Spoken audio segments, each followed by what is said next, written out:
Hello, hi everyone. कसे आहात तुम्ही? आशा करते की आनंदातच असणार आणि आनंदातच असायला पाहिजे.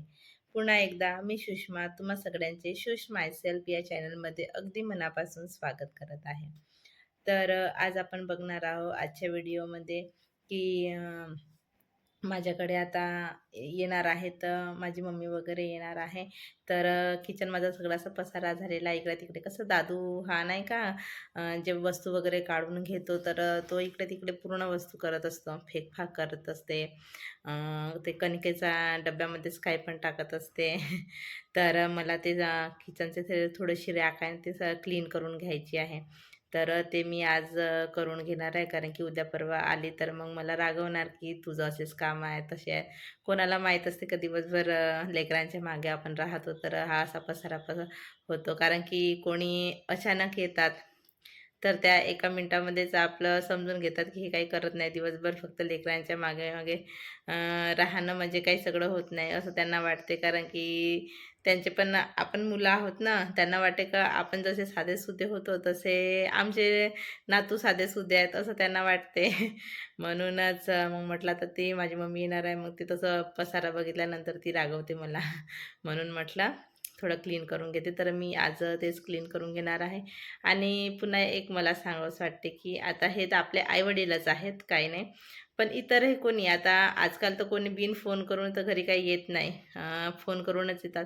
तर लक्षात ठेवा की जर आपल्याला फोन आला की नाही घरी कोणीतरी येणार आहे तर थोडंसं व्यवस्थित करून ठेवा.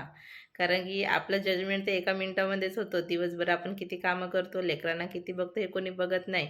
जर त्या अर्ध्या 1 तासामध्ये किंवा 1-2 दिवसाचे जर पाहुणे असेल, तर काही हरकत नाही. पण अर्ध्या तासासाठी किंवा जर जेवण वगैरे करून जात असतील, तर त्याच्या आदल्या दिवशी आदल्या वेळेमध्ये जेव्हा फोन येतो, त्या वेळेमध्ये ना थोडंसं स्वच्छ करूनच घ्या घर. असं माझं तरी म्हणणं आहे. आणि थोडेसे जे आपण बाहेर घालतो कपडे वगैरे, जसे मार्केटमध्ये जायसाठी घालतो किंवा थोडेसे 5-10 मिनिटासाठी घालतो. थोडंसं फंक्शन वगैरे असलं कुठे जातो तर आजूबाजूचं जसं बर्थडे वगैरे असलं तर खूप हेवी मेकअप वगैरे करत नाही ना आपण, थोडंसंच करतो असं. तर तसं असेल तर तसे कपडे वेअर करा.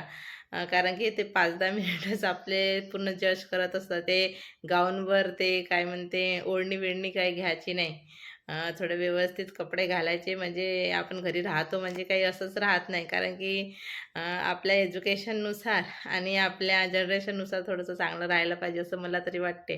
ते गाऊन वगैरे काही घालायचे नाही, प्लाझो-बाझो काही घालायचं नाही. छान कॉट सेट वगैरे येतात, वन पीस येतात चांगले-चांगले. जर कोणी आपल्याकडे पाहुणे येत असेल तर थोडंसं तशा पद्धतीचे कपडे घाला असं माझं मत आहे. तर तुम्हाला कसं वाटलं माझं हे मत नक्कीच कमेंट्स करून सांगा. तर सुरुवात करूया आजच्या व्हिडिओला. तर तुम्ही गव्हाच्या पिठाची भाकर बनवलेली आहे का? तर मी मग काही मटणचा रस्सा वगैरे असेल किंवा मग अशी आपली आवडीची भाजी असेल तर मी थोडं कणिक वाचून ठेवते आणि भाकर बनवते. तर मी सांगते कशी बनवते. तर कणकीचे छान 2 मोठे गोळे घ्यायचे गोल तर एका गोळ्याला छान कणिक लावायची आणि दुसऱ्या गोळ्याला ना तेल लावायचं, जसं आपण पोळी बनवतो तसं. तर त्याच्यामुळे कसे 2 भाग छान वेगळे निघतात. आणि ते तेल लावल्यानंतर मग असं हळूहळू जसं मी थापत आहे बघा भाकर केल्यासारखं, तशासारखं हाताला तेल लावायचा आणि दोन्ही साईडनं अलटून पलटून छान त्याला भाकरीचा आकार द्यायचा. हातावरच करायची, काही असं बेलण्याने लाटायचं वगैरे नाही. जसं आपण भाकर करतो तसं छान तेल लावायचं आणि करायचं. नंतर झाल्यानंतर असं तव्यावरती ठेवायचं छान हळूच आणि मग असं थोडं मोठं करायचं. कोणता भाग कसं जाड राहतो की नाही, तर त्याच्यासाठी ते पातळ करण्यासाठी नाही का तसं तेल असं हाताने बोटाने छान करून घ्यायचं आणि तिथं तेल टाकून छान दोन्ही साईडनी परतून घ्यायचं छान कडक येईपर्यंत. तेल किंवा तूप पण तुम्ही वापरू शकता. तर मी इथे तेलच घेतलेलं आहे. छान तेल टाकायचं भरगच्च मस्त आणि दोन्ही साईडने शिजवून घ्यायचं.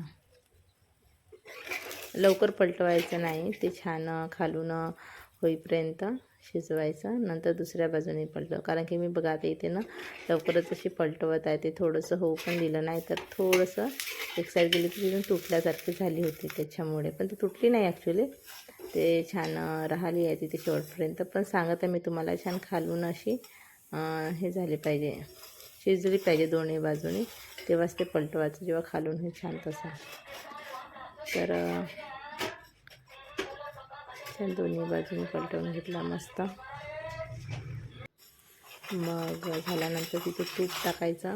मी शेवटून तूप टाकली, थोडंसं तूप टाकून मस्त भाजी रात्रीची गरम केली, पाटवडीची भाजी, जे की आदल्या दिवशी तुमच्यासोबत शेअरच केली. ही रात्री मी बनवली होती बघा, तर मी तुमच्यासोबत शेअर केली आहे. ती पाटवडीची भाजीचा रस्सा तिथे टाकली आणि मस्त खाल्ली. खूप टेस्टी वाटत होती बघा. मस्त पोळी भाकर खात आहे मी.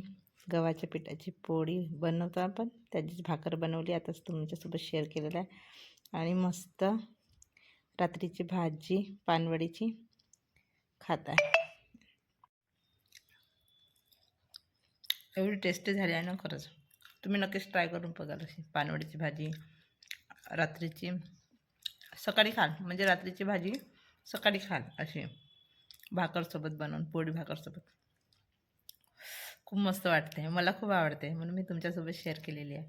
आणि असं तुम्ही बनवाल आणि नक्कीच ट्राय करा आणि मला कमेंट्स करून सांगा की कसं वाटत आहे.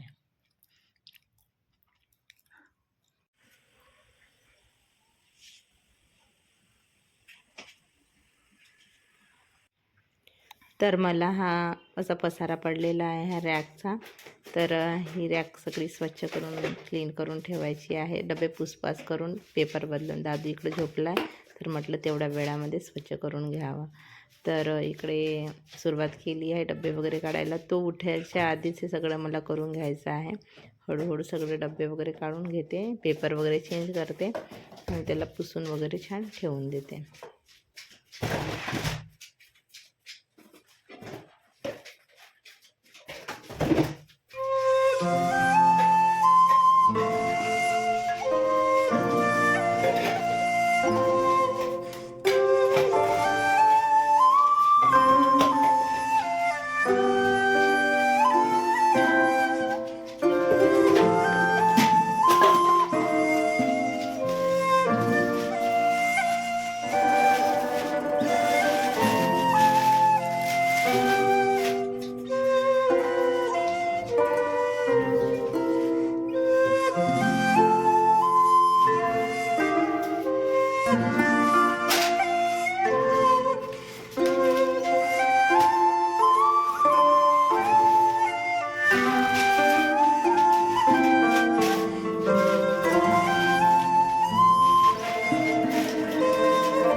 पिशव्या ठेवल्या आहेत मी. ते हंडी आहे तिथे मटण वगैरे बनवायची आहे. आणि हा कणिक दळून आणते तेव्हा ह्या पिशवीमध्ये आणते, तर चांगली धुवून ठेवली आहे. आणि आता पेपर वगैरे टाकून अशी माझी डबे स्वच्छ करून ठेवून दिले, पुसून ठेवले, स्वच्छच होते. तर आता ठीक वाटत आहे किचनला बघून. तुम्हाला माहीतच असेल 3-4 दिवसाच्या आधी मी हा पाणी करून ठेवली होती, तर हा मी आता झाडाला टाकून देणार आहे. 2-3 दिवसाचं पाणी टाकून द्यायचं झाडाला.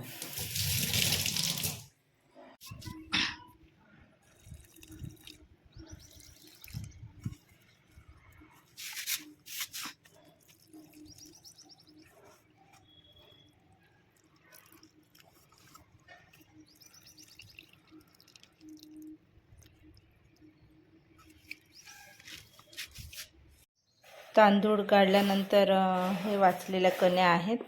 तर माझं तांदळाचं पीठ पण संपलेलं होतं. तर म्हटलं ह्याच कण्याचं नाही का चांगलं पाकळून घेते आणि तांदळाचं पीठ लावून आणते, म्हणजे होऊन जाईल. आणखी तांदूळ लावण्यापेक्षा आता हे तर कोणी खाणार नाही, मग मी मिक्स करून टाकते तांदूळमध्येच कण्यांना. पण आता हे एवढे सारे निघाले आहेत, तर मी याचं तांदळाचं पीठच लावून आणा म्हणून म्हणेन यांना, म्हणजे चकल्या वगैरे करायला बरं.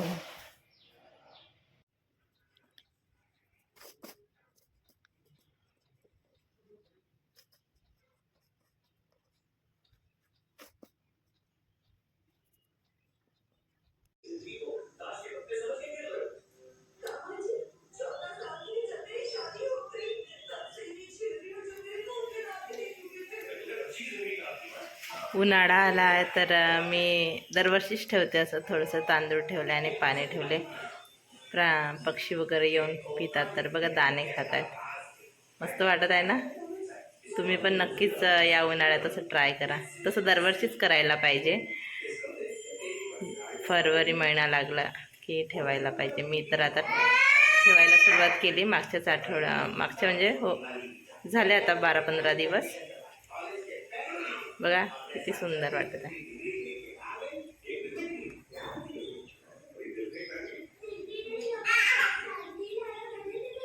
इथपर्यंत जर तुम्ही माझा व्हिडिओ बघत आले असल्यास नक्कीच माझ्या व्हिडिओला लाईक करा. नवीन असाल तर चॅनलला सबस्क्राईब करा. आणि कमेंट्समध्ये मला सांगा की तुम्हाला आजचा व्हिडिओ कसा वाटला.